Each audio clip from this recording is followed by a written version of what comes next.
멈출 줄 모르는 개인사업자 부채 증가. 코로나19 이후로 지난 5년간 개인사업자의 부채는 지속적으로 증가해왔는데요. 당연히 폐업을 하는 분들, 부채를 감당하지 못해 연체자가 되는 분들이 모두 증가한 상황입니다. 그것도 현재 진행형으로 증가하고 있죠.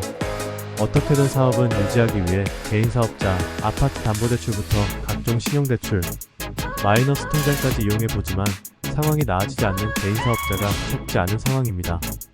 오늘은 아파트, 빌라, 오피스텔 등 주택을 보유한 개인사업자가 담보대출을 효율적으로 이용하는 방법을 안내드릴게요.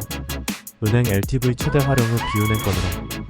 당연히 가장 금리가 낮은 은행, 주택담보대출을 용도에 맞춰서 LTV DSR 규제 내에서 최대 한도로 활용을 해야 합니다. 소득이 받쳐준다면 1주택자가 비규제 지역에서 받을 수 있는 최대 LTV는 아파트 시세의 70%까지 가능하니 이 한도를 최대한 활용하는 것이 우선이죠. 다음으로는 은행담보대출 LTV 규제와 무관하게 이용할 수 있는 비은행권, 대표적으로 저축은행이 있는데 농협, 신협, 새마을금고 등 금융사에서도 규제 영향 없이 개인사업자 아파트 담보대출을 받을 수 있습니다. 이 경우 한도는 아파트 시세의 약 80%, 빌라, 오피스텔 등은 감정가의 약 70% 수준으로 비슷한데 각 금융사마다 지역, 직업, 물건지, 가능, 한도, 금리 등 조건이 다르니 잘 비교해보고 유리한 곳을 선택해야 합니다. 이금융권에서도 한도를 모두 소진한 경우 예전에는 대부업권에서 아파트 시세의 90% 한도까지 이용이 가능했지만 요즘은 대부업 수익 악화로 가능 한도를 낮추고 있어 80% 가능한 곳도 찾기 어려운 상황입니다.